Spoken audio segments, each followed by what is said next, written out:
Guys, it's Jordan here from ALNSM Overland and welcome to my channel. I just need a bit more time to edit the video of my latest adventure, so what I really suggest you right now is to listen to the incoming podcast. Yes, I had the honor to answer Raphael questions from Subie You podcasts a few days ago. We had a blast, and I always love sharing tips, adventures, all the travels, and the mods of the Tactifuz, how I build it. Everything is in the podcast. So it's a little bit different, but still awesome. Enjoy. Hi guys, my name is Jordan. I'm 27 and I'm actually from France.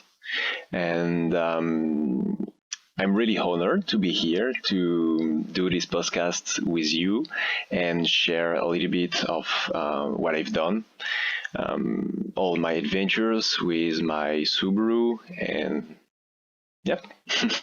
Yeah, I was excited to have you on because you have a lot of YouTube videos, and it looks like you've taken your Subaru through a lot and have put it through a lot, and it's still going strong. And so I guess with that, tell us like what year your Subaru is, what kind it is, and what kind of brought you to Subaru in the first place. Yep. So my Subaru is 1997 Subaru Forester, so the very early Forester, actually. I have the EJ20J in it, which is a 122 horsepower. So once again, the very early engine you got in this Forester. I have it for 4 years, I think, already. And what got me into Subarus, I was actually looking for a nice vehicle for my adventures, and I was looking at other SUV. I think maybe the SUV is different in the US than what we have here in Europe, but yeah, I think so. for us, the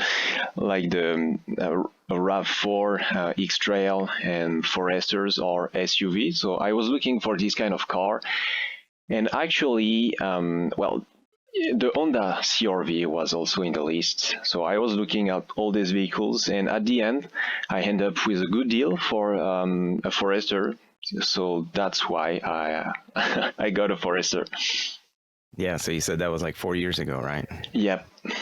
So where all has your Forester taken you? Because I know that at the beginning you had a plan to head out and overland full time for a year, and you were going to be going kind of like throughout France and neighboring countries and stuff. But then COVID hit and there were restrictions and you couldn't leave France.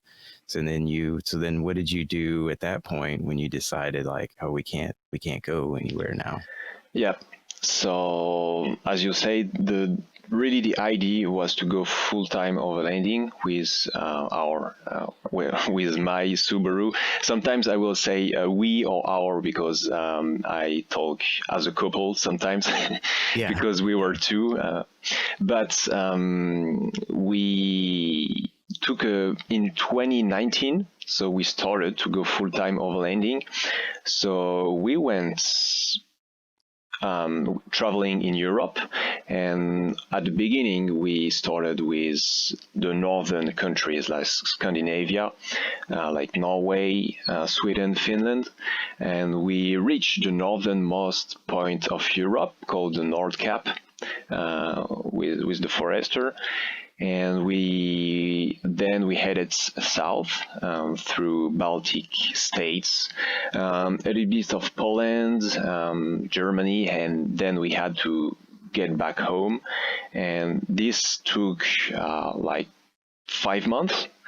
And then we had a little bit more free time, so we took 1 month to visit Spain. And Spain was actually a nice surprise for us. We didn't expect anything from Spain, but it was really an awesome trip. And the idea for 2020 was to go to Mongolia, so Central Asia, reach Mongolia, and then head back home through Russia. But as you said, COVID happened, and it was supposed to be an 8-month trip. And yeah, COVID happened, and we weren't able to make this trip. Everything was ready, the car, all the paperwork, visa, etc. We paid everything. We had all the gear, all the clothes inside the Forester, really ready to go. And it was actually like a week before going, the news about COVID got to France. And at the beginning, I was hoping there's still chances for us to do this trip.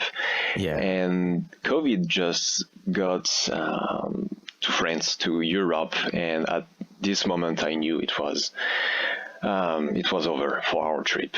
But yeah, we had a few lockdowns, so it was really difficult to do any trips, to do actually any videos also on the YouTube channel.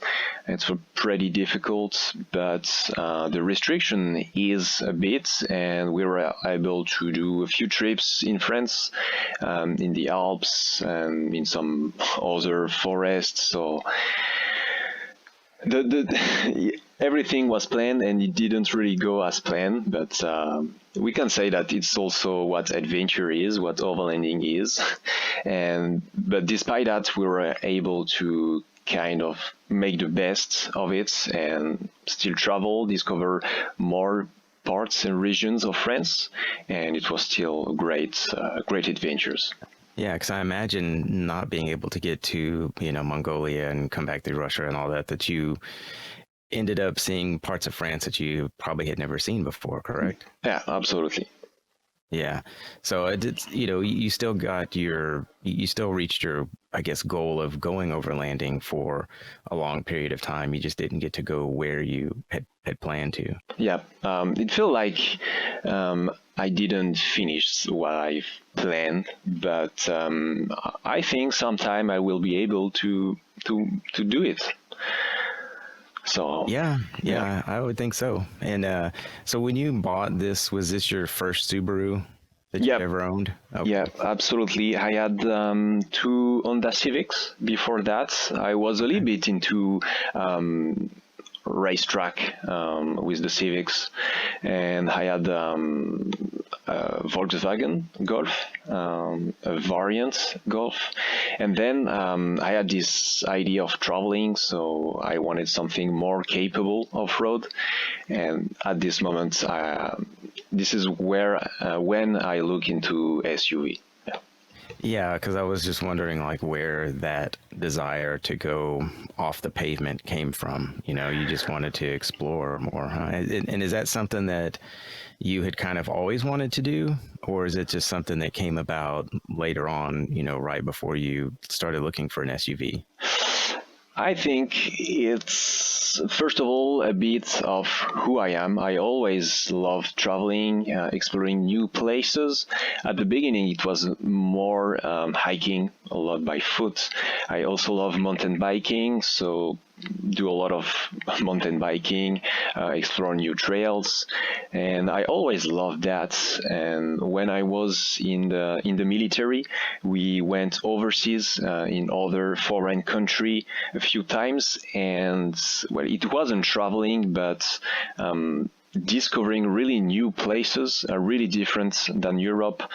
I really like that, so I wanted to visit a lot of new places, but by feet or with a bike, it was like too long, not fast enough. Yeah. So I wanted something else, and actually, at the very beginning, I wanted to travel by with a motorcycle, for example. Then I looked into vans.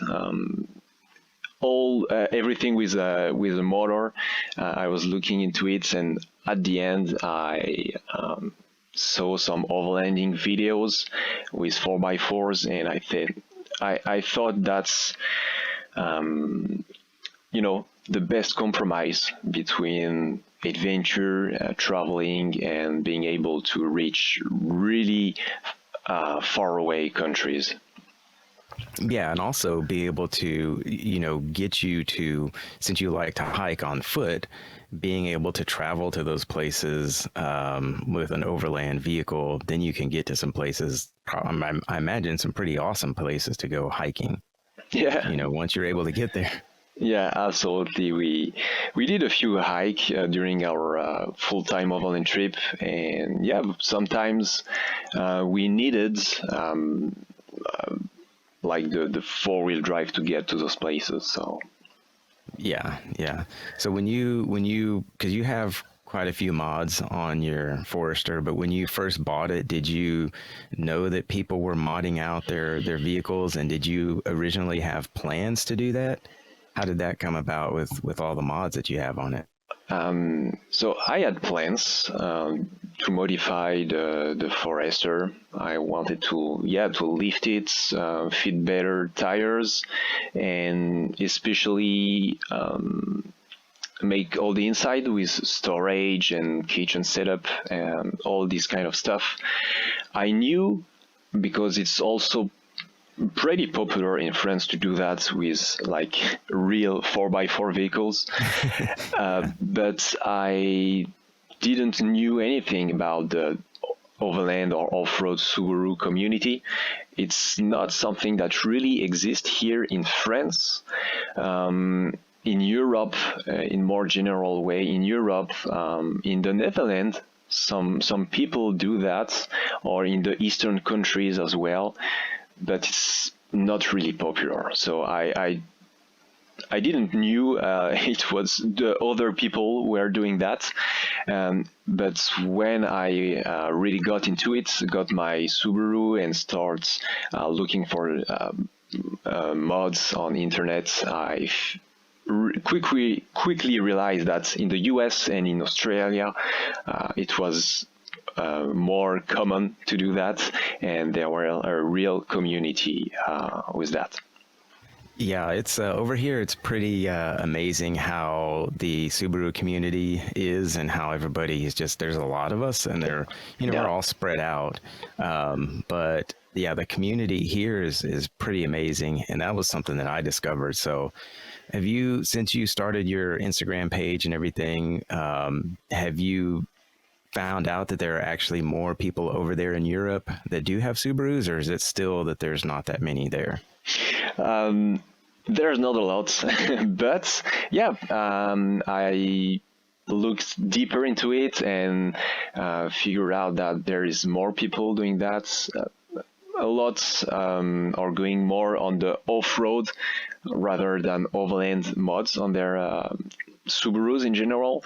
But there's also a few guys who are doing road trips or overlanding with Subarus, and I really wanted to make my parts, and some people in Europe were inspired by my videos and decided to get a Subaru for their trips.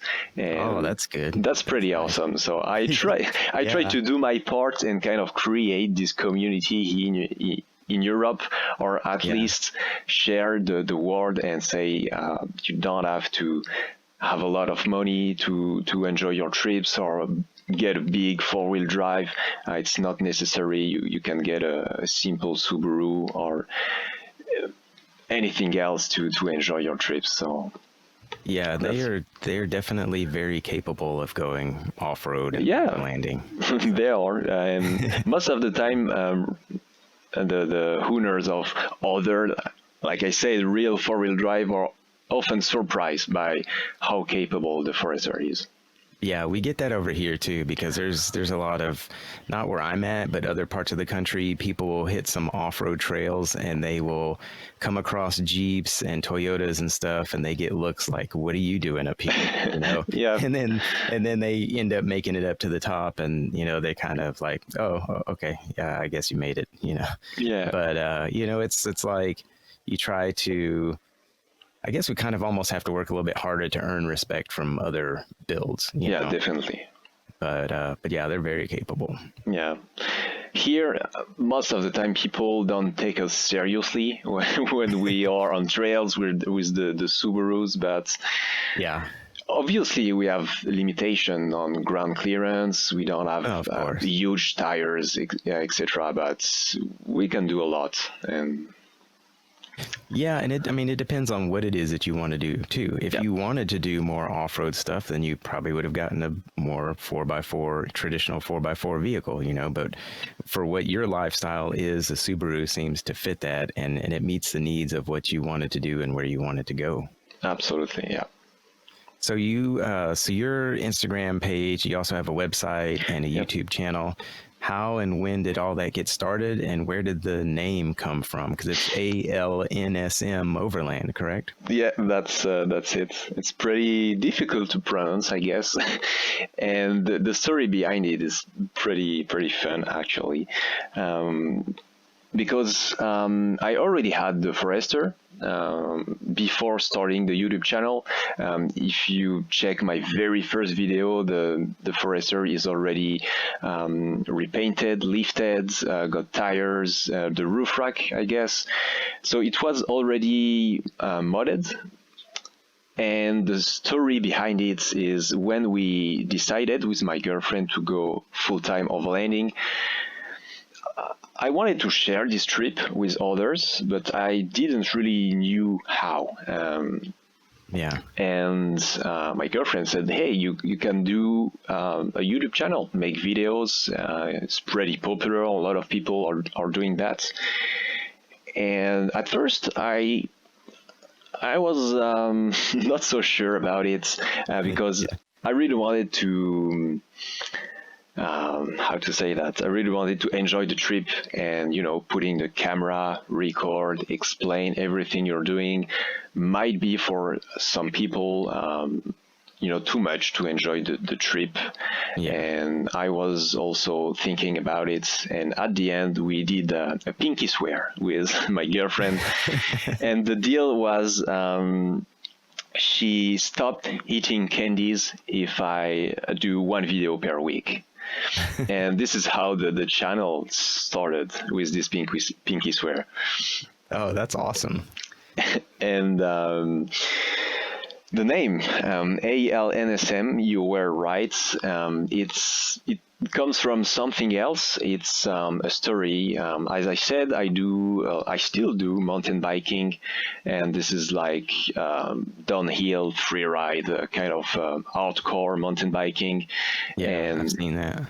sometimes with my friends, before hitting a huge jump or a sketchy part, we're like, in French, à la nique sa mère. It's like, in English, you can translate it by, I don't know if I can say this, the F word, let's do that, No, go ahead. Yeah. Let's go for it, don't ask question, and you can translate it like that. Yeah. And so Okay. ALNSM is just the initial, like the first letter of this expression. Okay. Yeah. Gotcha. And, Yeah, that's cool. and I thought it really matched what I want to do in overlanding. Is like, just go for it, enjoy. Doesn't really matter if it's just a Subaru, if you're just going on the trail 5 minutes where you live. If you enjoy, if you like it, just do it. Yeah. Over here we say, and I mean, it may be other parts of the country too, or other parts of the world, I'm sure, but we say send it. Yeah. Okay. Yeah. You can translate it like that in a less rude way. just send it. Yeah. Yeah. No, that's cool. I like that story. So, so do you have a name for your Forester though? Yeah, I do have one, and it's the Tactifos, for like the tactical Forester. Mm-hmm. And this come from, obviously, from my years in the military. Always, and I still love, like, tactical gear, everyday carry equipment, and everything that is looking tactical military. I still like that. And I turned the Forester a little bit like that with the desert tan paint. I got some molly racks, molly seat covers. I try to, it's functional, but I also try to look good at the same time. Yeah. So, and this look is a bit military inspired. So yeah, the Yeah. tacticals. And you have some tactical partners, correct? I do work sometime with tactical brands. Yeah. Okay. Yeah. And then, so what was it that you did in the military? So I was in infantry. I was in the military for 5 years, and I was actually an anti-tank missile shooter, Oh, that's a low-range missile shooter. Yeah. Yeah. Did you have to do that often? Not no. I went overseas just two times in 5 years, and all the missile were just training. So Okay. No, that's good. Yeah. So what is it like when you're, I mean, I guess what kind of gear and equipment and everything did you have to pull together to do this long-term overlanding trip? And then like where would you get food? well, it took us a few try to get the right gear for this trip. But we build it like what I always like to do before going on a trip is, do I have what I need to sleep? Do I have what I need to eat? This is like the basics, and Yeah. if I have that, it's okay. Obviously, since we have a car, we can get more comfortable with some equipment, like we had a real like the blankets. We took the blankets we had on our bed at home for the rooftop tent, Okay. the pillows as well. So we had some comforts. And Important. for the food, actually, we just bought some local food. Wherever you would stop. Yeah, absolutely. Okay. Yeah. So what, and then you also had a shower, correct? Yeah, I saw your video with a pop-up shower. That was pretty neat. we have the shower cabin, the pop-up shower cabin, and with that we use foldable buckets, two of them, and we fill it with water. The only problem with that setup is we have to heat water with the stove, which takes a lot of time and a lot of gas from the stove.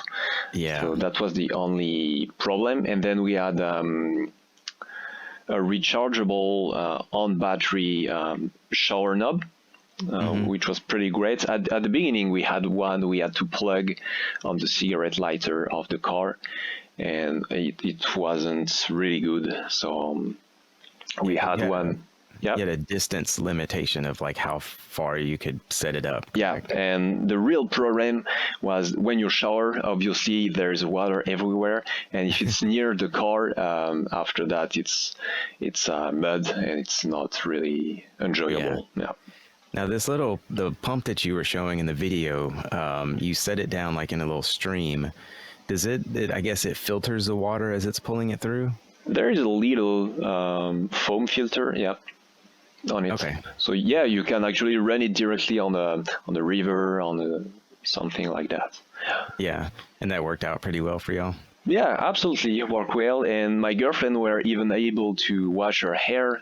She had pretty long hair at this time, and it wasn't really a problem. The only issue was getting hot water.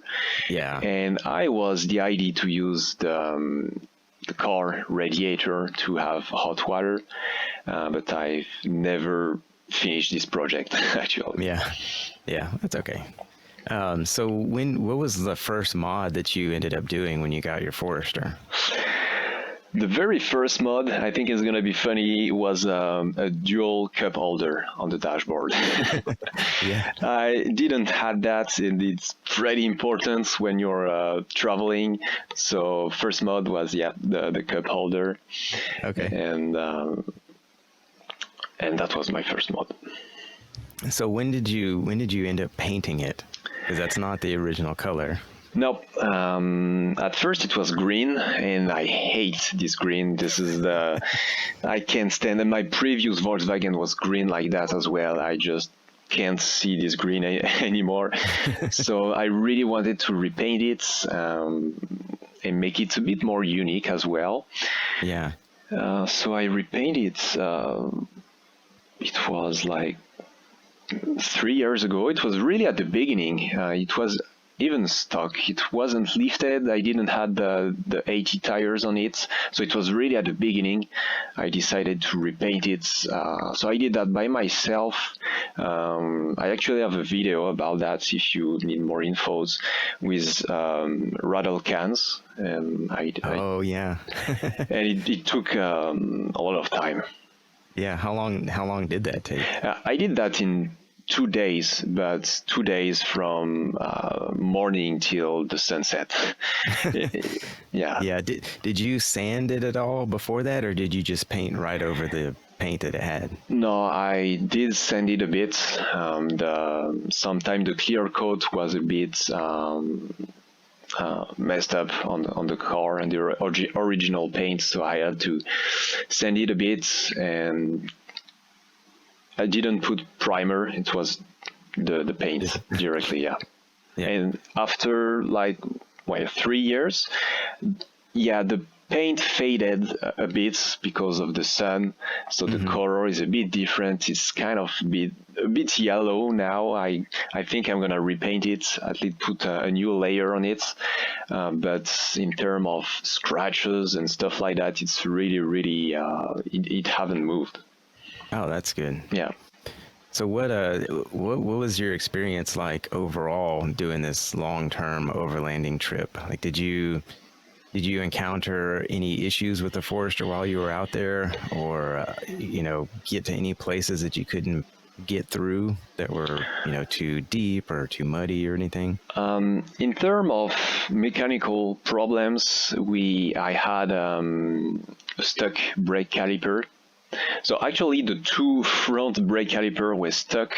The first one, I unstuck it, and it went okay for all the trip, but the other one just kept stuck. It kept going stuck, and it was really a problem. I was feeling it on the steering wheel, on the fuel consumption, and it was getting hot. Like the wheel was getting hot, and one time I drove on a gravel road, so I couldn't really feel on the steering wheel that something went wrong, and when we stopped, the disc brake was glowing red. So oh wow, yeah, so it was a bit tricky at this moment, but during all the trip, well, maybe not all the trip, but I think the half of it, the second half of the trip, almost every week I was unstuck. I was working on the caliper to make it unstuck and then get back on the road. So that was a bit annoying at the end. Yeah.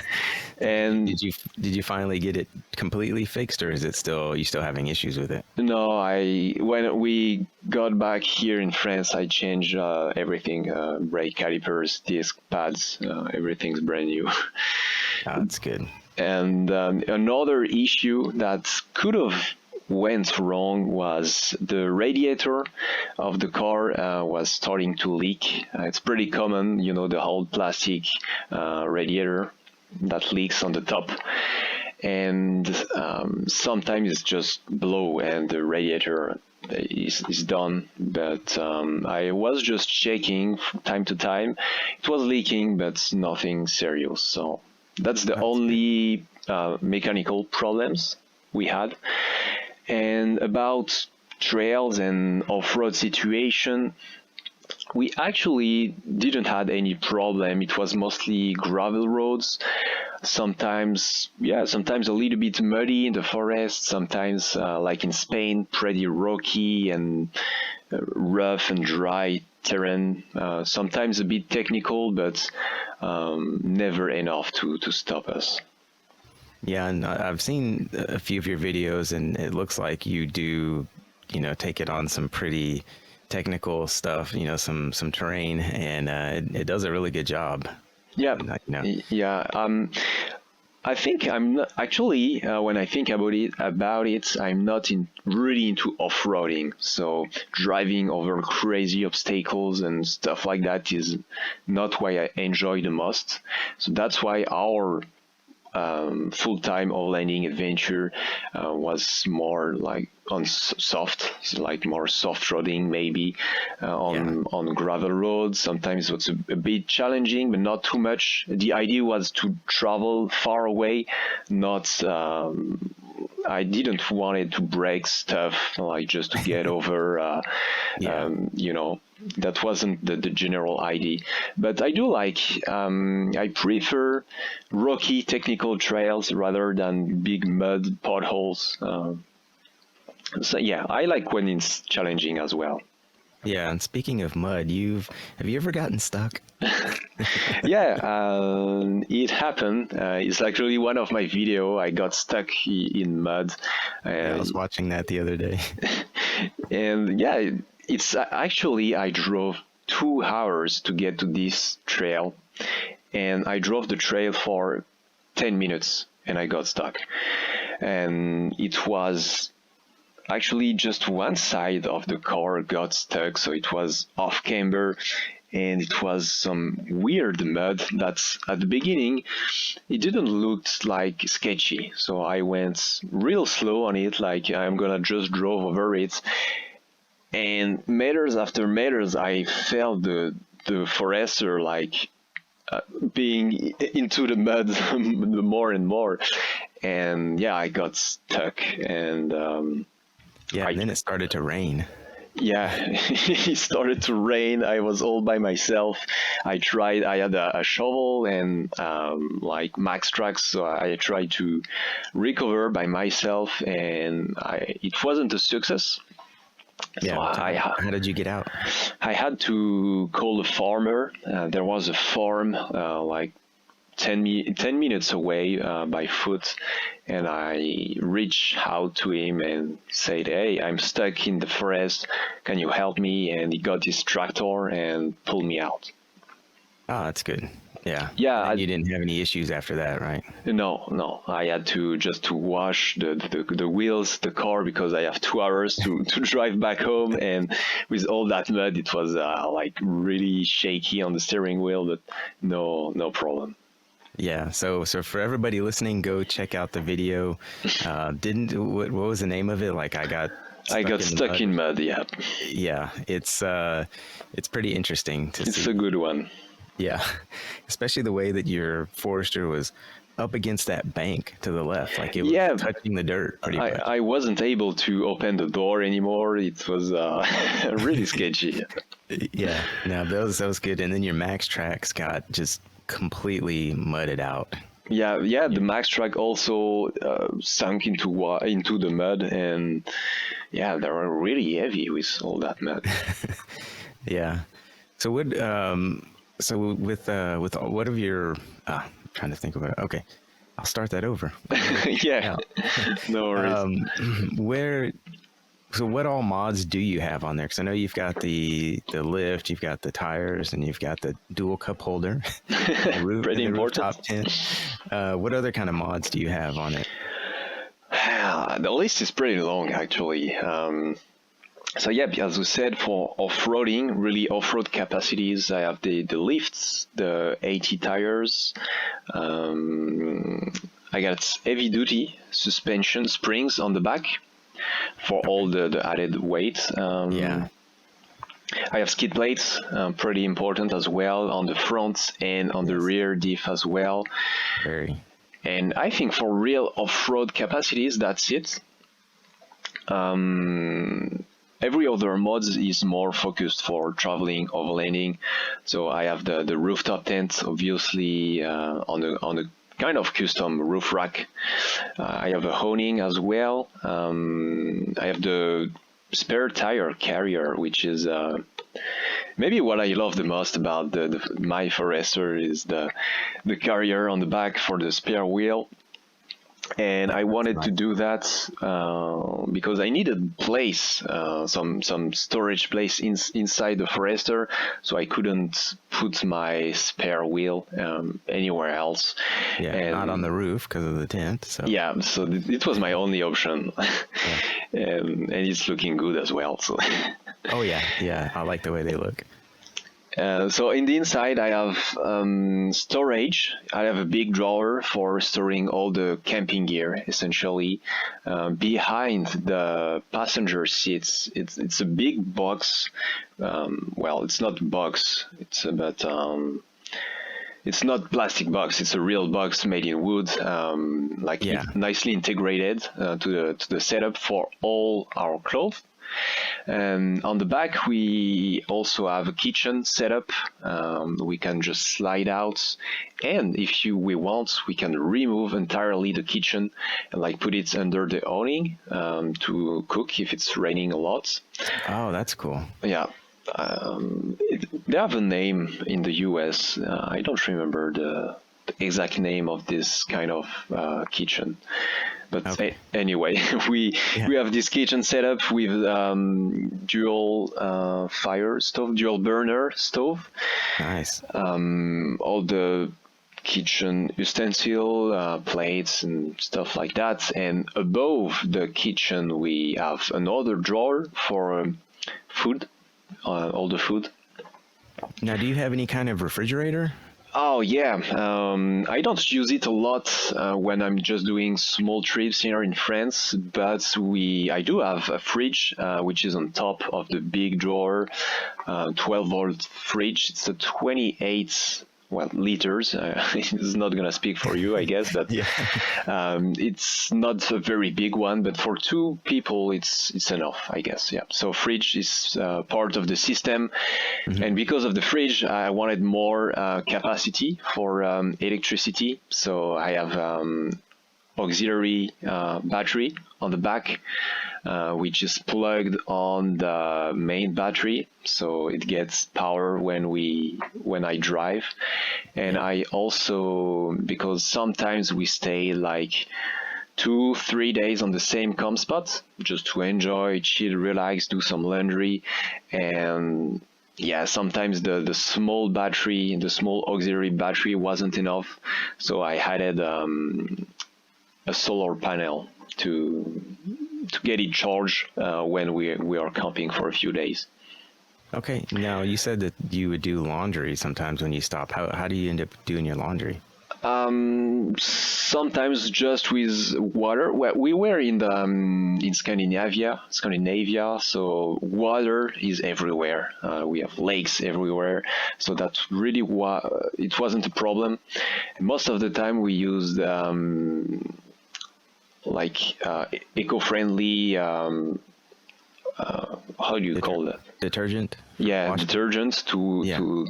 wash the clothes, and we were using the same foldable buckets we use for the shower, and Okay. two buckets, one to wash and one to rinse. Okay. Yeah, that's good. And then we had some string to put between trees to let the clothes dry. Okay. Is there any other mods beyond the kitchen and all that setup? Well, I do have, as I said, some molly racks on the back. So on it, I have actually on one side I have nothing because the fridge is like in front of it. But on the other side, we have all our hygiene stuff like face cream, toothbrush, all this kind of stuff. And behind it, still on the molly rack, we have like first aid gear. Yeah. And that's we important. also have a molly on the back of the front seats.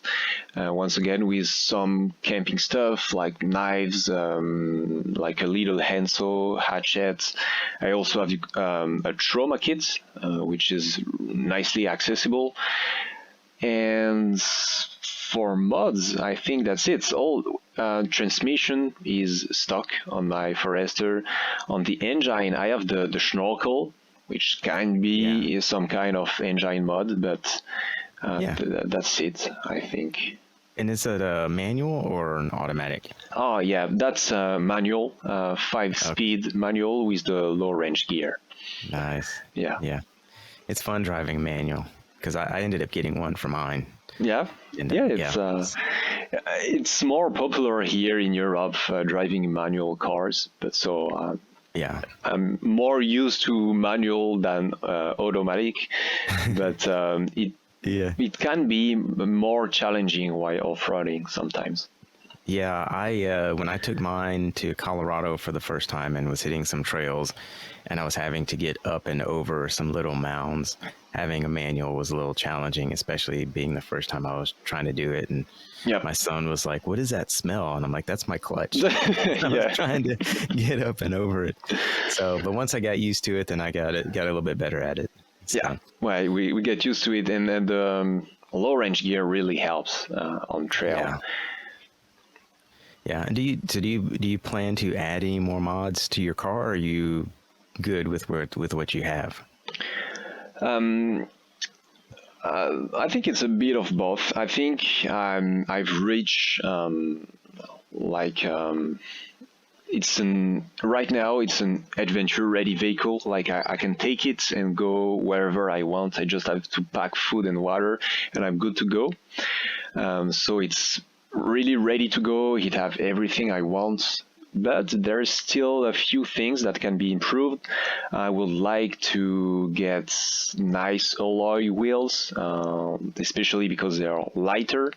And Yeah. since, yeah, I didn't say that, but this is a naturally aspirated engine I have. This is not a Yeah. turbo, so with all the weight, it's pretty sluggish. It's not really powerful, so Yeah. Get that.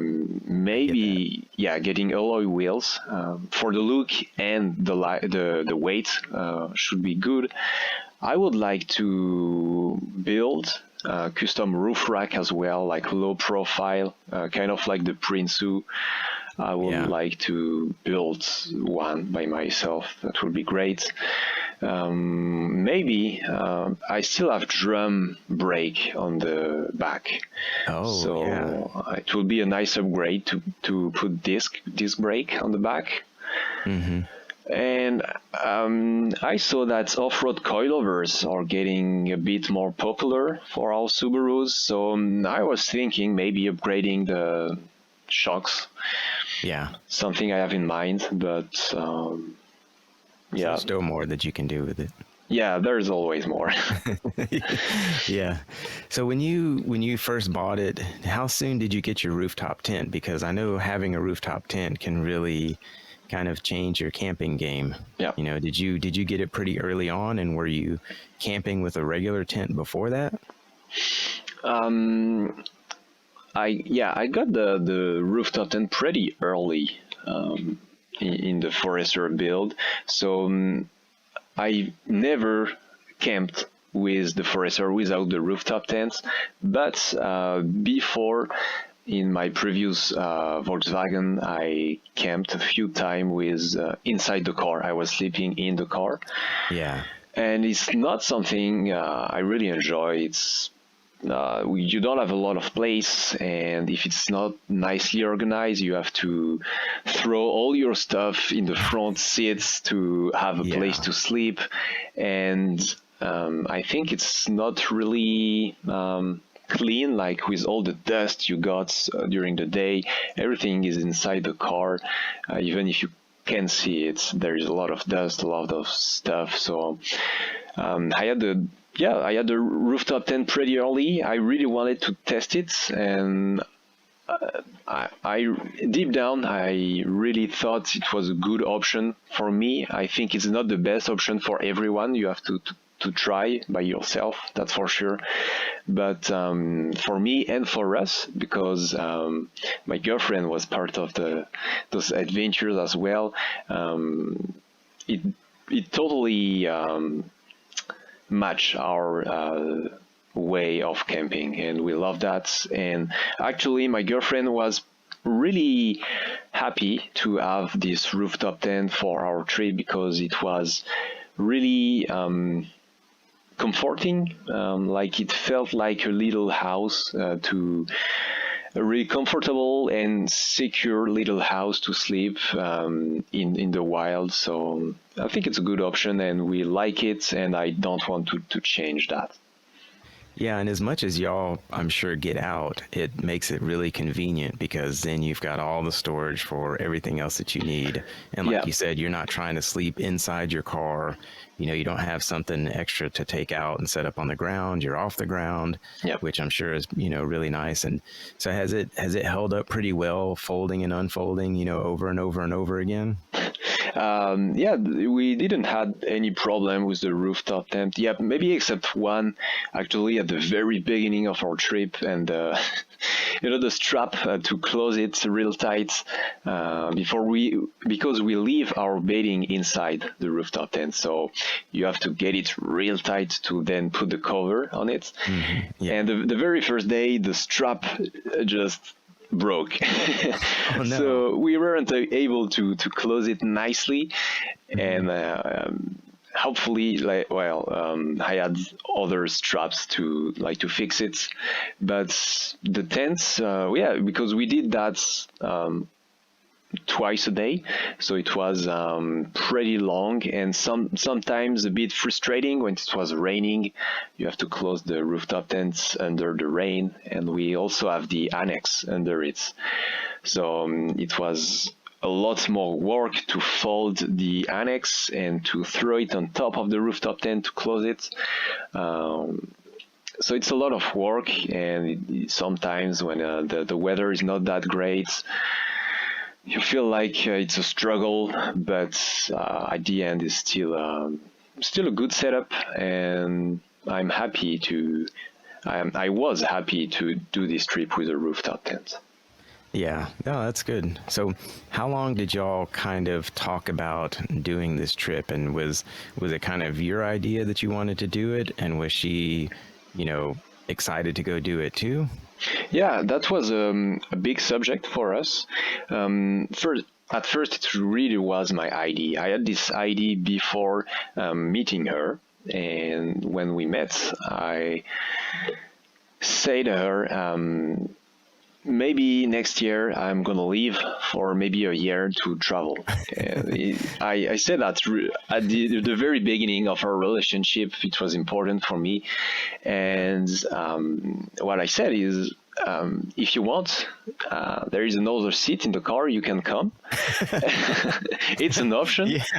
Yeah. And it really was at the beginning of the relationship, and she needed some time to think about it, and after that, after a year, one day she was in the subway, and she realized that if I leave and she don't, she will be like in the subway with the gray weather and not enjoying life, and me, I will be in nice country exploring new stuff. And Yeah. she at this moment, she said to me, okay, I want to do that with you.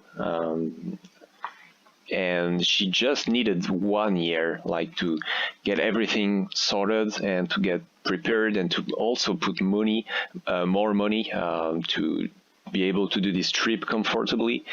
So we waited 1 year, and then we left. And actually, we left and we were together for only 2 years. So that was pretty early.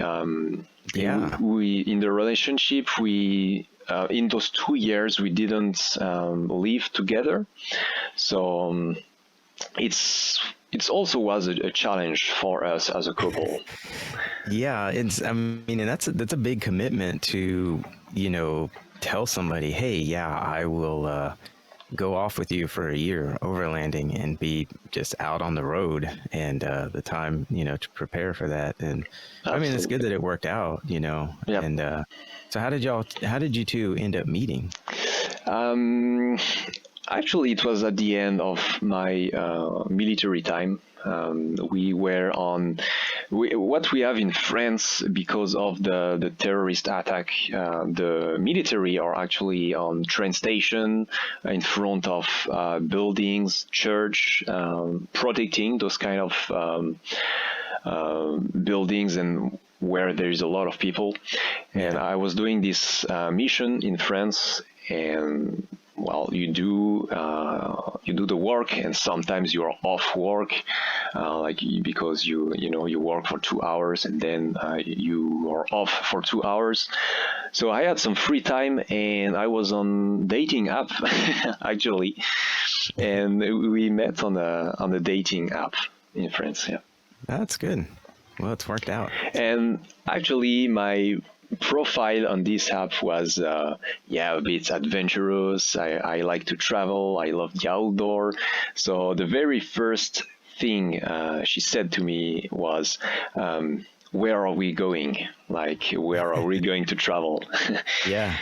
And that was That's it. a nice catching phrase. Yeah. Yeah, definitely. So, being that you two had never lived together before you went on this adventure, what kind of challenges did you come across now having to be together, in a vehicle, and going off road and hitting the different parts of the countries, and knowing that this is going to be a pretty long trip? Yeah. As I said, it was pretty challenging for our couple, and we traveled the world, but at the end we were in the car or in the rooftop tent, so really together all the time. And the beginning was a bit difficult because we both wanted to do well, maybe too much. We also wanted to make the most of the trip, so I don't know why, but we wanted to do everything real fast, to move on, to see another thing, to be able to see another thing, and it was just too much to handle for. And also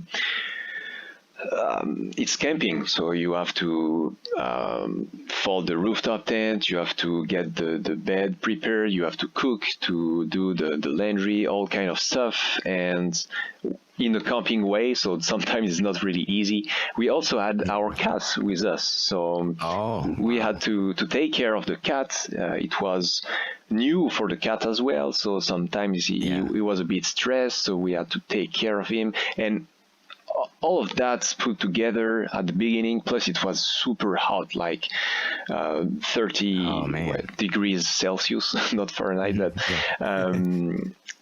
so the first 2, maybe 3 weeks were really tense, and we were struggling, sometimes fighting a bit, but weeks after weeks we found our how to do that as a team and to help each other and do what we do the best individually, and do that well. So it was really the beginning, the start of the trip that was a struggle, but after that it was pretty good. We didn't fight a lot.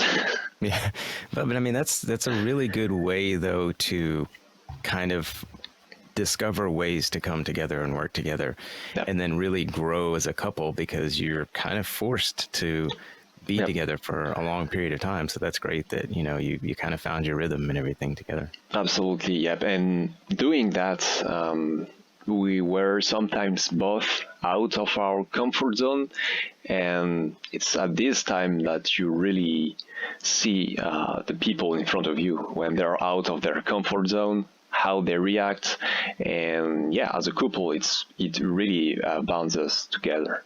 Yeah, no, that's great.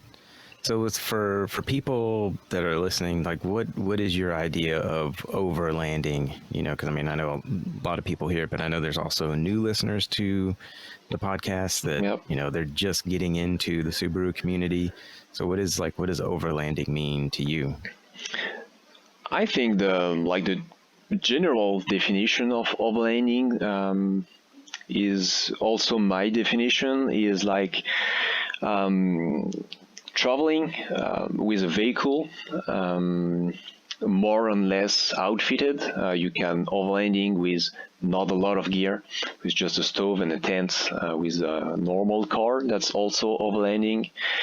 And the general idea is to explore, discover. You don't have to go crazy off-roading and stuff like that.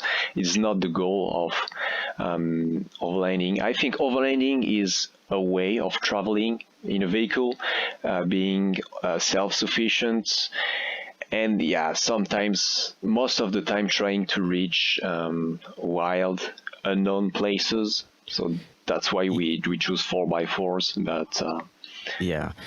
And it's kind of like a way to, you get out there and you don't necessarily have a destination. It's just kind of going out to explore and see what you can discover and come across. absolutely. Before leaving, we did a bit of study on the country we wanted to visit, with a few highlights, like some very specific places we wanted to see. But a lot of time we were just driving and we saw a road sign. Say, oh, it looks cool, so let's go on this way. Yeah. And it was also more me doing that, but I was doing the same thing with trails. Like, we were driving on normal road and I saw a trail and I was wondering, maybe there's something great. So I always just Yeah. took that trail and exploring, and doing that, we discovered the most epic camp spots and the most epic nice. views. Every time we didn't follow anything, it was every time the best moments we had. Yeah, that's really good. And it's nice when you can discover things like that, when you like don't have a plan or a goal of going to a specific spot, and then you're like, oh, let's go check this out. And then you find a little, gem of a spot, and Yeah, like you said, with beautiful views and beautiful camping spots. yeah, you enjoy it even more after that. Yeah. So what are some of the like greatest things that you learned about yourself overlanding full time, and especially being with somebody else? That's a good question. I think what I've learned is to sometimes let go of things. So, as I said, I always wanted to make everything the best way possible, for me, for our cats, for my girlfriend, for the car, for the trip, and visit the best places. And it's just too much. You can't handle all of that. So I started to like let go. Like, every countries are beautiful. There is tons of places to discover, but we have limited time, and we are not able to see everything. So just chill, make the most of what you are able to visit, to discover, and yeah, just to let go. I think it's what I've learned. And also maybe to take more responsibility, because I really felt responsible of the security of my girlfriend and our cats. So it was like my job to keep everyone safe. And Yeah. I'm not that old, and this is what makes you like a man, I will say, but makes you growing at least. Yeah. Yeah. Yeah, no, definitely. I agree with that. And so with being out is not just your full-time overland trip, but even just in general with your Forester, what have been some of your most memorable moments being out with it? As I said, Spain. We really went to Spain because we had 1 month free, and okay, Spain sounds good, let's do that. And I think the entire trip was a memorable moment, because we ended up in Spain. It was mountains, so really rocky, dry, and we were all alone. It was kind of off season, and it was awesome scenery. And then we drove a little bit more in the center of Spain, and they have like deserts in Spain, and the scenery just changed like crazy. Actually, they have a place where they filmed a part of Game of Thrones over there. And Oh, that's cool. yeah, we visited that place, and completely different from the mountains. Once again, with nobody around, with some weird stuff. And actually, I have a video about it, and a lot of people told me that it was looking a bit like some place in the US, maybe the Grand Canyon, stuff like that. Yeah. And then we drove a bit more to the coast, and once again, another awesome scenery with the sea, the coasts. It was really awesome, and we didn't expected it, and we were nicely surprised. It was an awesome trip, and I think another really memorable moment was when we reached the North Cap, so the northernmost point of Europe. And you stand at this point, and there's nothing else in front of you. Like you nothing. It's just the sea, and Oh, nice. it's an awesome feeling. And it also felt like we accomplished something being there. I don't know, but Yeah. it really felt good. And the crazy the story also behind it is it was way too windy to sleep in the rooftop tent that night, so we tried, but it was too dangerous, and the rooftop tent just closed by itself. So Oh, wow. we had to like close it and sleep inside the car. So Did you sleep in the front seats? yeah. Yeah. Yeah, so it wasn't really cozy. Plus, we can't really, with all the gear, like fold the seat flat to have like a bed. So we were sitting. Yeah. Not the scenery was great, but the sleeping wasn't so great. Yeah, but it's this kind of stuff is just good memories at the end. So. Yeah, now, do you plan on any setting up, or do you have plans for some other long-term overlanding trips? Is that something that you would want to do again? I really miss this adventure, and feeling of everything you see is new and is just plain discoveries. I really miss that. I'm not sure we will be able to have this time window to go full time for like 6-8 months in a row, but we do have plans in mind, and we still want to do Mongolia. That's kind of our goal, and for Mongolia we will have to do that in maybe take like 2-3 months to do it. So it's not really full time, but it's still a pretty long trip. Yeah. So we have that in mind, and hopefully we'll be able to do it. Now, do you both work some sort of like, I mean, what do you do for, I guess, money when you're gone for that period of time? I know you said that she was saving up to go on the trip, and I'm guessing you probably were too, but what do you do? I mean, do you work jobs that you can work remotely, or do you just not work during that time? So what we did for this trip is we both worked before the trip. So I had this idea of going full-time overlanding for a long time, so I had time to save up while I was in the military. And so my girlfriend was working like normal job, and this year I had to wait for her to like get everything together and save up some money. She worked even more, like doing child.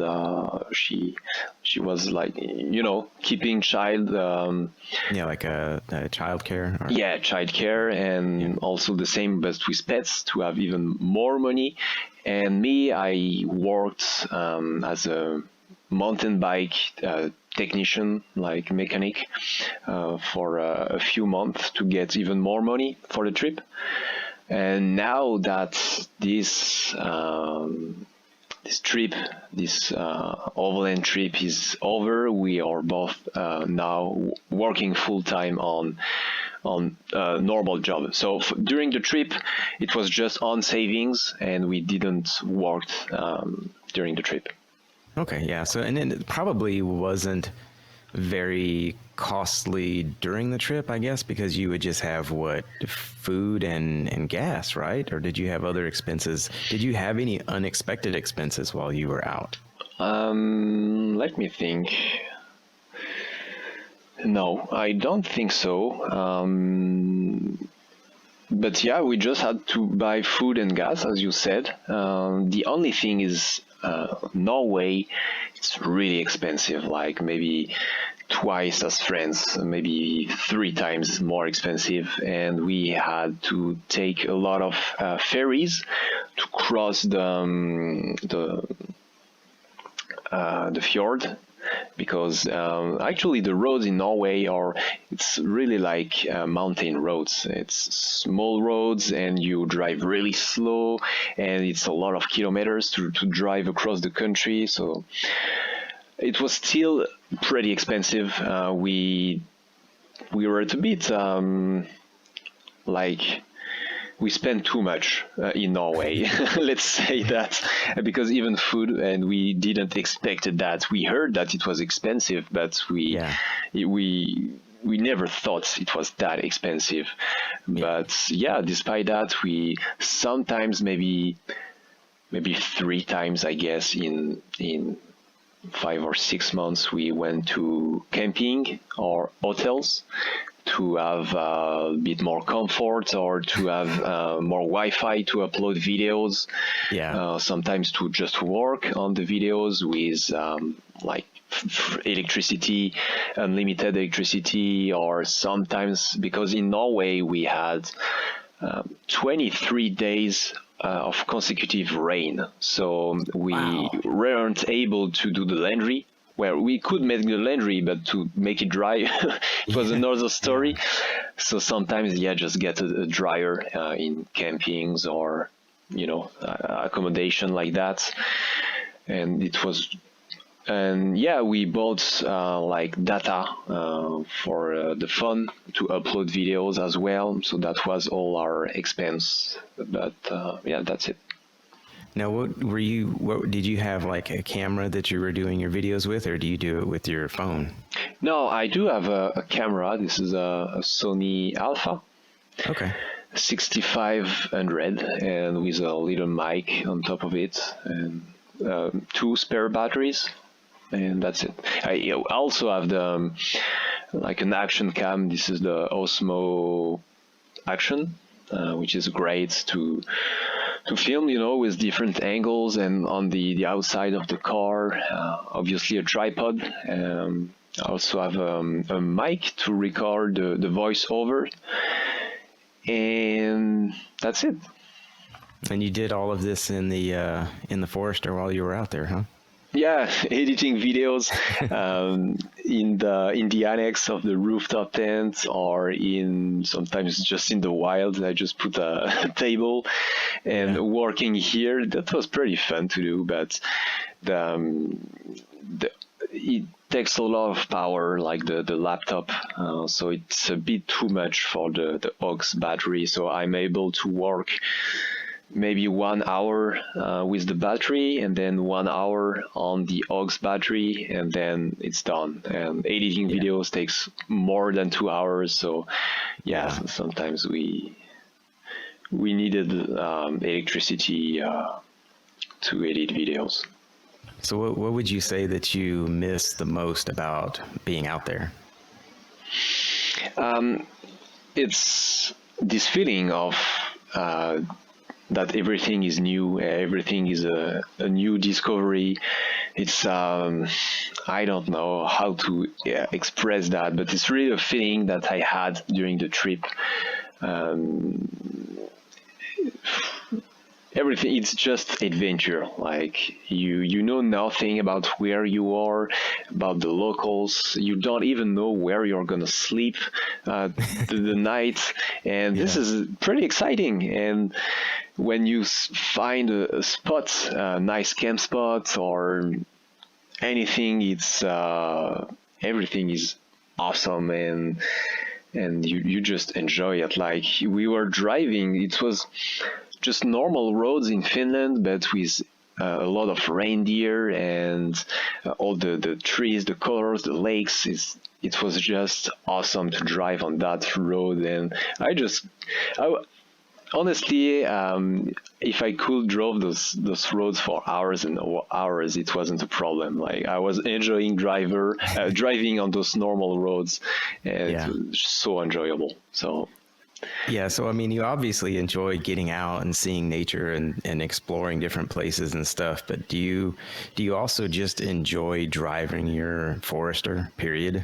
Yeah, like absolutely. The driving experience of it? Yeah, absolutely. Especially on those roads, like the little mountain roads in Norway and those scenic roads in Finland.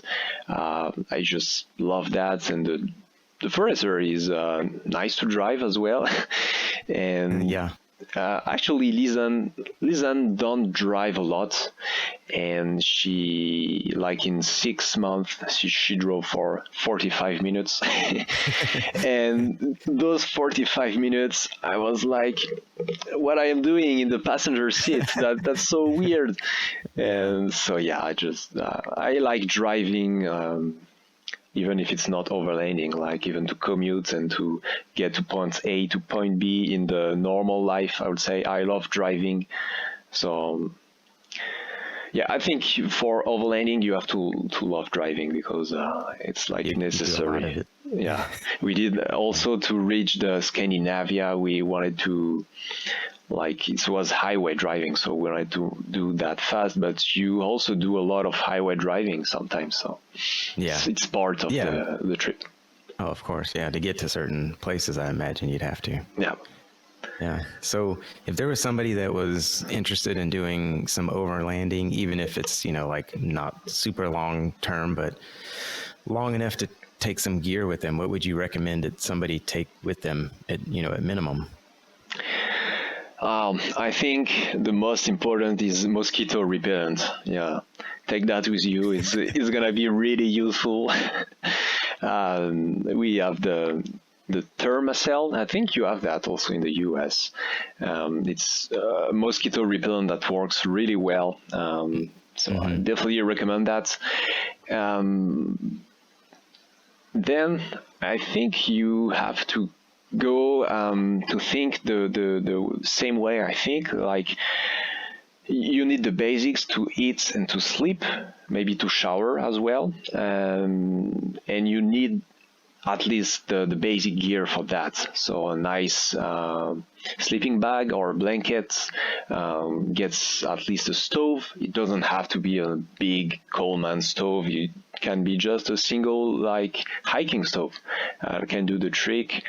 And to shower, get some soap, like the basic, and you're good to go. So don't overthink the gear, like the gear stuff. Just think about it, get a few stuff, try it, and you'll see if you need more comfort. It depends on people. Some people doesn't care about comfort, so they can sleep on the ground, for example. But for us, it's a car. We have a car, so we can get some comfort equipment and get some nice stuff. So, but don't take too much, because it's gonna be like too much. It's gonna weight too much in the car, and at the end you're not gonna use that gear. So you really have to get a few basic equipment, see if it fits for you, and if before going on a big trip, make smaller trips, even just a night in your yard or in front of your house. It doesn't really matter, just to test your camping setup and see what works well for you. Yeah, that's a very good point. You could even take like a small, weekend trip to a local park or something where you can just camp overnight and test everything out. That way you're close to home if you have any issues. And sometimes you're out there and you really need something, and you're like, well, I didn't even thought about this before leaving, and you really need it. So just put it on paper or on your phone and take it next time.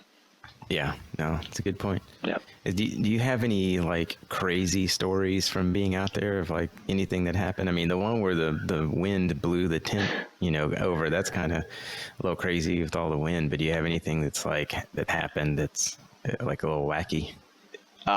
There is a few things. There is one in Spain. We were driving. So it was the desert part of Spain, and we were looking for camp spots by night, so really all night. And I don't know why, but I had this like Area 51 Roswell vibes, and there are some like ghost cities sometimes in Spain, and I just said to my girlfriend, just imagine there is an alien in the middle of the road, and what are we doing with that? And sometimes it's just the atmosphere, and I love like say that to my girlfriend, and then she freak out a bit. So that's always fun, but we really had this feeling, Area 51 feeling in Spain. In Norway, we were camping and we heard some noises in the bushes near where we were hitting as well, I think. And we just saw the butt of a massive moose. Oh, wow. It was like as tall as the car, like a monster. Wow. Really. Yeah. But we just saw this part of him, and he didn't come or do whatever, but that was really, really impressive. Like the size of the animal. We're really impressed. And there are also more eastern countries. This is the atmosphere. Like in Poland, we were at a camp spot, pretty random one, and in the middle of the night, a car just stopped beside the forester and shut down all the lights and just stayed there. And it was a bit creepy. So who are they? Did they saw us? Maybe they come for us. So at the end, in the rooftop tent, you're not really, it feels secure, but it's not really secure at the end. It's just a rooftop tent. And if this is something I don't like with the rooftop tent, is that if we have to leave a camp spot real quick, it's not really possible because you have to fold everything, and we always put a lot of gear like lights and iPads and stuff in the rooftop tent, and you just can't leave the camp spots fast. And this car was just right there, and maybe after 30 minutes she left. The car left, but even 30 minutes after, the car just get back here, the same one, and doing the same thing. Really creepy. So I didn't really sleep that night, but at the end nothing happened, but it was a bit creepy. Yeah, that's weird to just pull up like that and just especially right next to you. Yeah, really weird. And it was I was looking for the car, and I didn't really sleep. Did you have any, like being in the military, did you have any weapons with you while y'all were out? In Europe, it's really, really, really restricted. Okay. So firearms, it's a no-go. Okay. And we do had like knives. Even sometimes like big knives are forbidden in certain countries, but we still had that. So we had knives and hatchets, pretty barbaric weapon if I had to use them, but this is all we had in terms of security.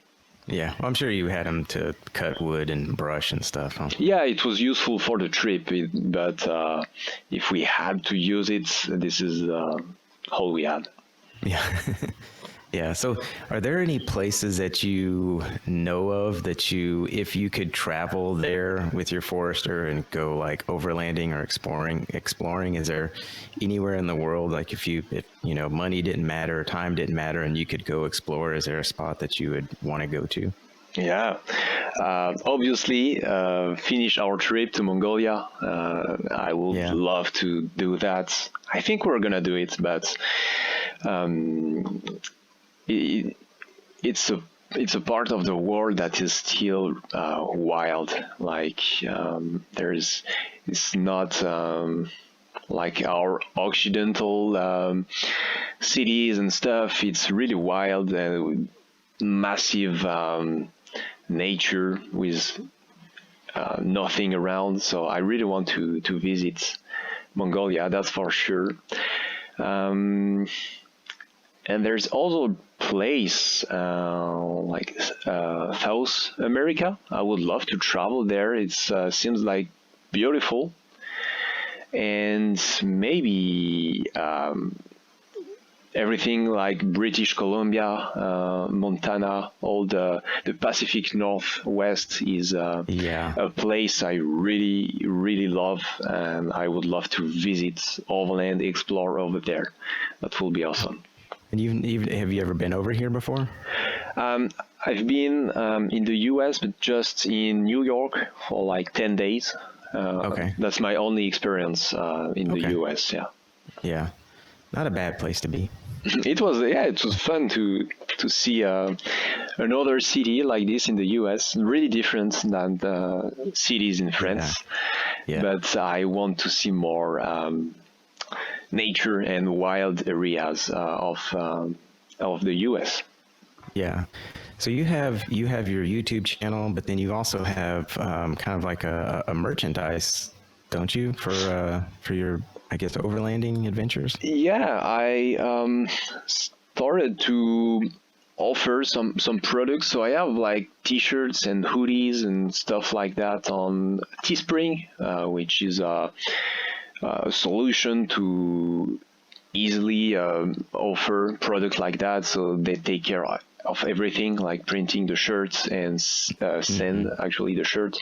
So it's really easier for me to handle. It's a bit more expensive. That's a problem, and that's a solution I would like to change maybe when I'm gonna have more space maybe to store products. But so that was just like for clothes, but for stickers, patches, I also have keychain, not kitchen. Sorry about the accent, by the way. No, I knew what you meant because I've seen them on your, Yeah. on Instagram and stuff. And it's available on my website, and every product on my website is I take care of everything. Like the products are here, I send them, I prep the orders, so I do everything by myself. And I do have a few stuff that helps me growing the channel and making even more awesome videos, awesome trips, and sharing that with you guys. Yeah. So did you start the merchandise when you got back from overlanding, or is that something you started doing while you were out there? I had the Teespring store set up, but everything I had to send by myself wasn't available during this trip. It was too difficult to handle during the trip. So no. Yeah. So when did your overlanding trip end? Because now you are in a house that's a transition to a house that you're actually purchasing, correct? Yeah, absolutely. We are in the process of buying an apartment with my girlfriend. We're probably gonna have the key of the apartment in 2 to 3 months, so it's really near. We do have a little bit of work to do in the apartment, like redo the kitchen and the bathroom especially. But we have three rooms, a room to sleep, and two like office, one for me and one for Lizanne. So we'll be able to like expand our desk setup, our as I said, maybe it will be for me the opportunity to like send the shirts and stuff by myself and reduce the cost. So that's gonna be interesting, and we are gonna have a nice. It will be the ALNSM Overland headquarters, and I will be able to work properly. Yeah. Yeah. So when did y'all stop your overland trip? How long ago was that? Well, it was at the end of 2019. Oh, okay. Yeah, it's a kind of long time ago. Okay, I thought you were still doing that recently. We went on a few trips, but no, it wasn't really full time. Yeah. Okay. I got you. And now your girlfriend has, so like, she does some merchandise or has some kind of a store, doesn't she, or a company? Yeah, she runs her little business. It's called Sparkles in the Wild, and she draw and design. It's mostly cute stuff, maybe more for girls than for girls, but it's cute stuff. Stickers like for laptop or for water bottles.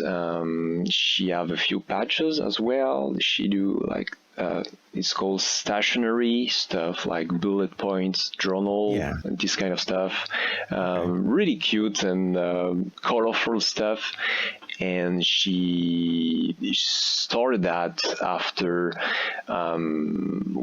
we traveled with our cats, and he passed away at the end sorry to hear that. of 2019, and she kind of needed that to draw some stuff, to relax, to think about something else. Yeah. And it was, if you check her stuff, it's mostly cats. It's really inspired by cats, and it's also in a memory of our cats. Yeah, it's like a good way to pay tribute to your cat also. Yeah, exactly. Yeah, I like that. That's cool. Yeah, so you when you were first starting to do your YouTube channel, you kind of didn't really want to do it, but what kind of motivates you to continue to do it now?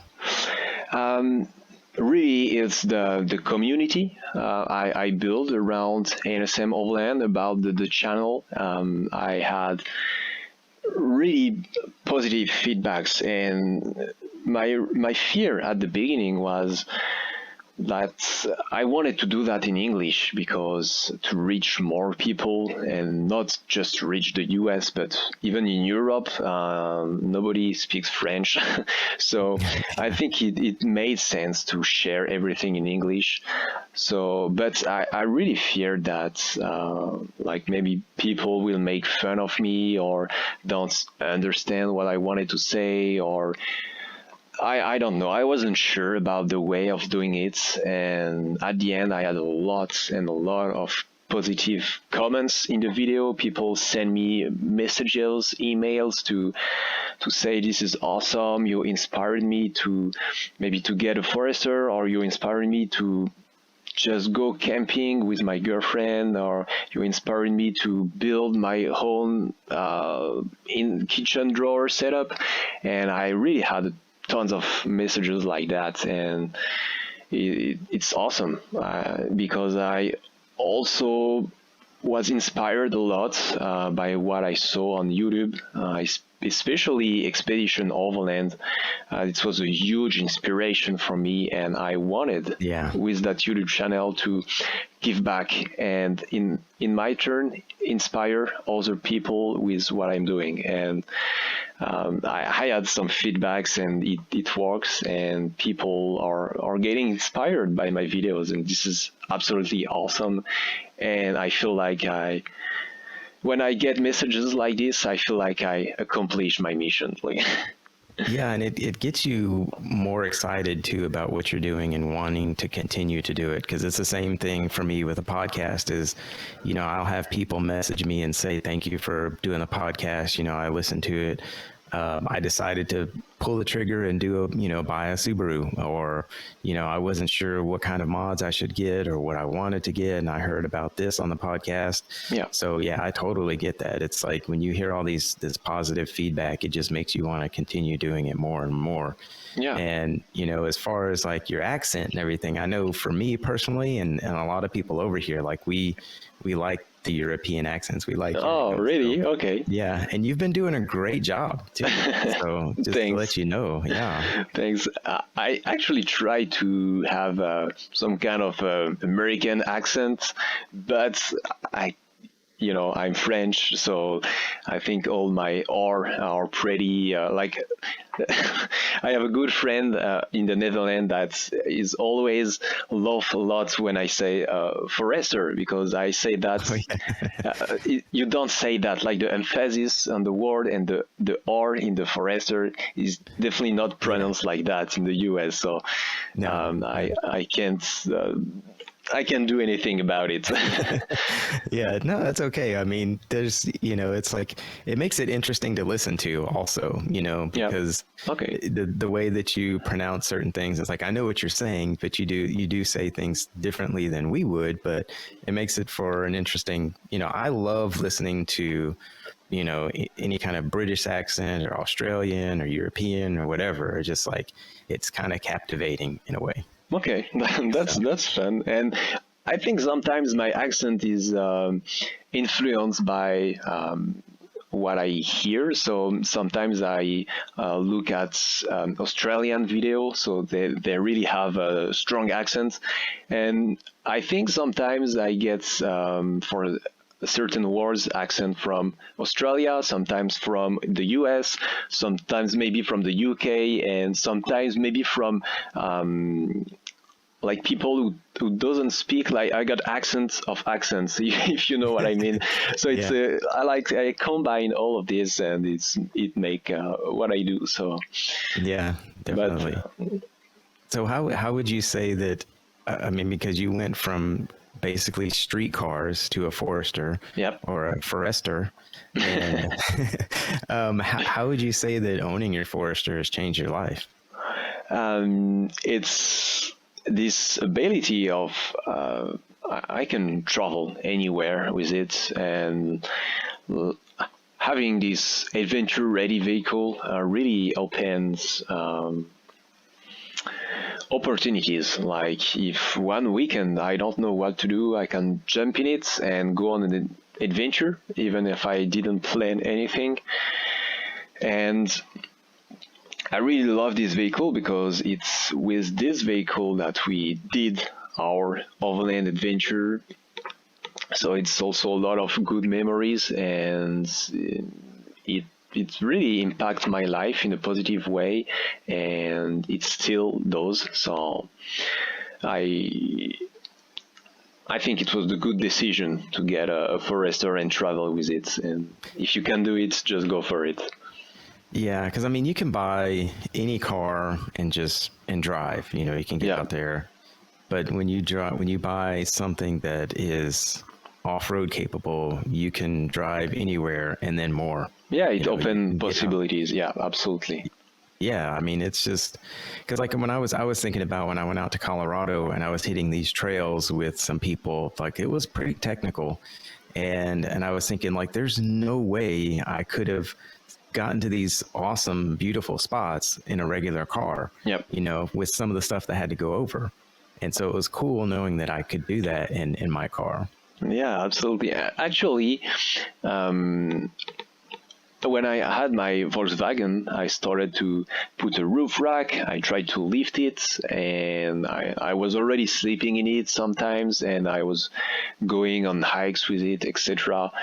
And at the beginning, I wanted to do this trip with this car, but one day I wanted to drive over a curb, and there was it was like concrete on one side and wet grass on the other side. So I just bumped one wheel on the grass. And after that, because of the open diff, like the wheel on the grass was just spinning, and I was stuck trying to get over that curb. And I was like, well, that's not possible. I need something more capable. And I started looking for a more capable vehicle. Yeah, it's pretty interesting to drive them and feel how they're, you know, just the capability of it when you get into a spot and you think, oh, I don't know if I can get over this or through this. And then it just keeps going and you're like, wow, this thing is pretty incredible. Yeah, absolutely. And even today, after 4 years, sometimes I'm still surprised. I'm like, oh, this is a bit sketchy. I'm not sure I will be able to drive over it. And I just go for it, and I don't even send it, just like I kind of crawl it, and it just goes very well. And I'm like, oh, that was smooth. Yeah. So yeah, I'm still surprised. Yeah, they're very impressive. Yeah. So. Is there anything else that you wanted to talk about or share with us that I didn't ask or that we haven't talked about? What we could talk about?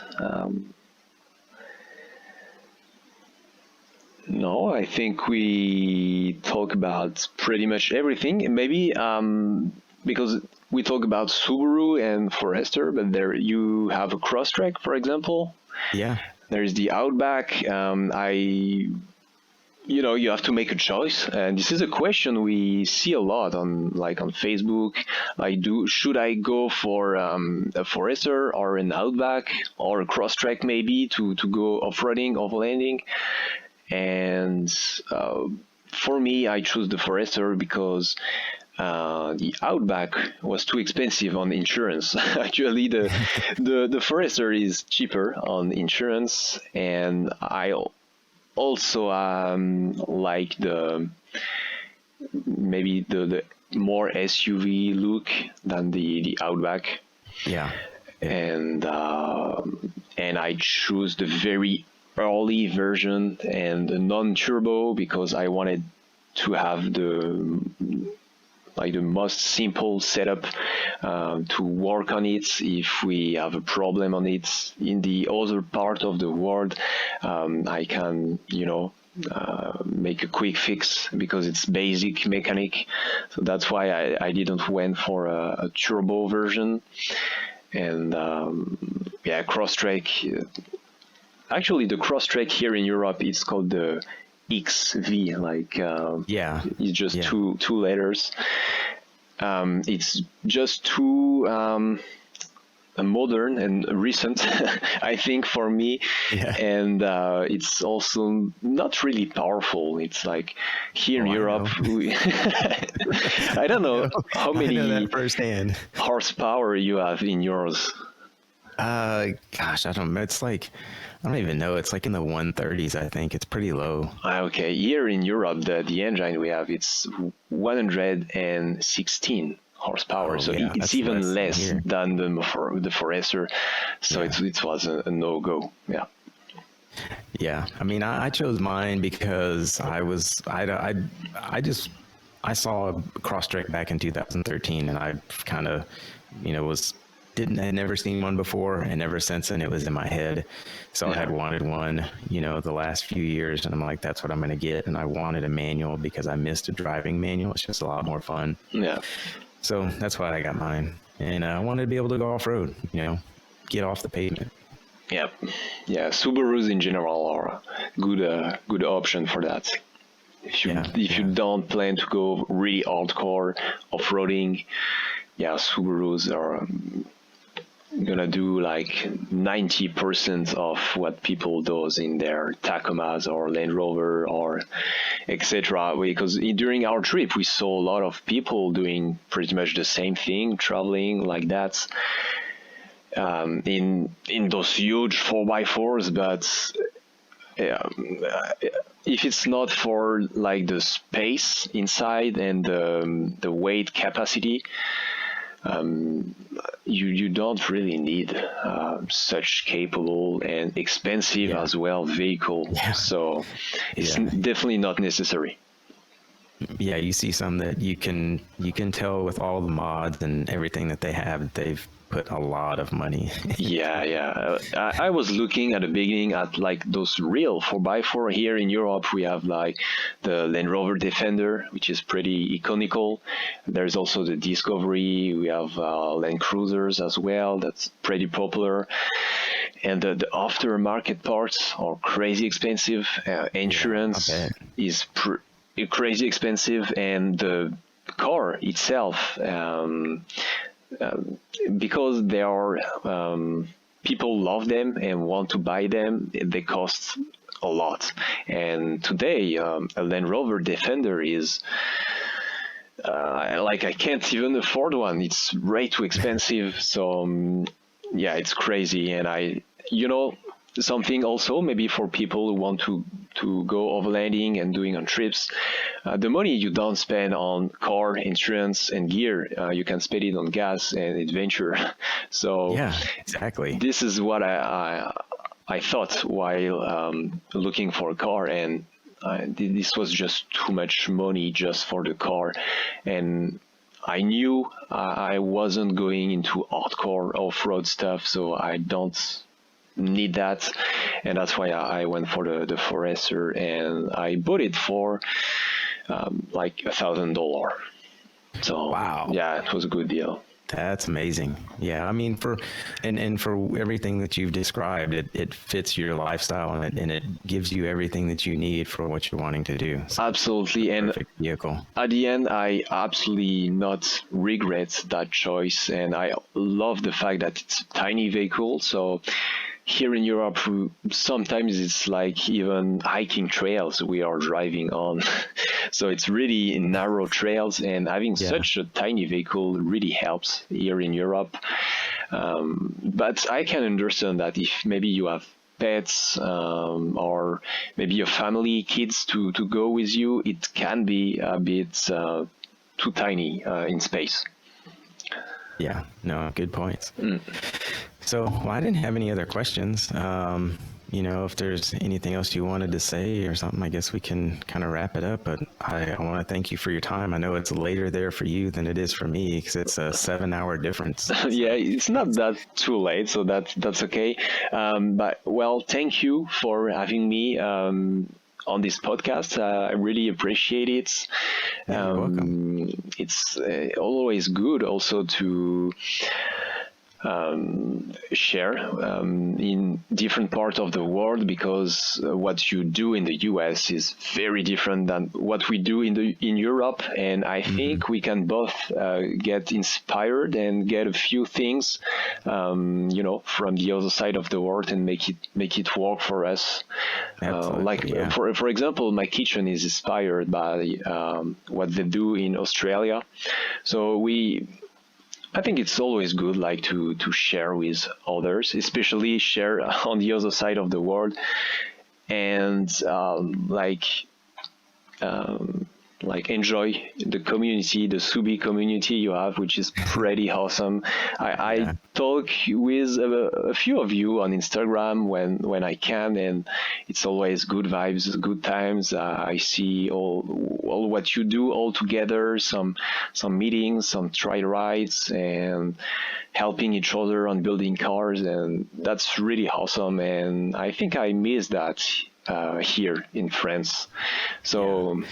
I miss it too, because most of the people that I follow have a lot of people near them, and I'm kind of out here by myself where I'm at. But I'm actually I'm flying tomorrow morning to go, which this is going to air after, this podcast is going to air after this happens, but because this is a Saturday, September 4th, but tomorrow I'm flying out to San Diego to celebrate the 1-year anniversary of Soft Road Nation, and also the passing of Chris, who was one of the founders. Yeah, so, I saw that, Yeah, so not the reason I wanted to go out there, but it'll be nice to be around everybody and, who was close to him and knew him.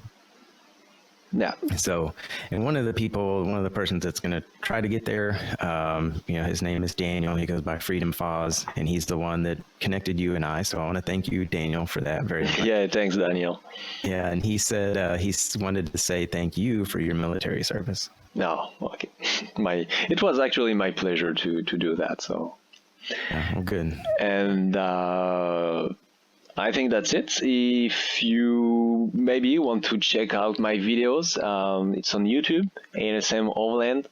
There are the trip we talk about. I have videos about that. I also sometimes cover technical or gear stuff to help you build your vehicle or travel comfortably. I always try this is what I written in the banner of my YouTube channel is create, share, inspire. This is what I try to do with my YouTube channel, and hopefully it will help you in your life. Yeah, no, you're doing it for sure. And I need to watch more videos, but I have watched a few, and there are a lot of them. Yeah, it's been a few years now, and there's a lot of video. Yeah, no, I like that. Well, thanks again for your time, and it's thanks to technology, we're able to do 7 hours apart in two different parts of the world. So that's pretty awesome. I think that's really cool. Yeah, definitely. Yeah. All right, thank you, and thanks. Hope you enjoy your evening. Yeah, absolutely. All right, thanks. You're welcome. Right, guys. So that's it. It was a bit long, but I'm pretty sure it was awesome. So that's it for today's video. I really hope you enjoyed this podcast, really different than usual. If you like it, please subscribe to the channel. It always helps.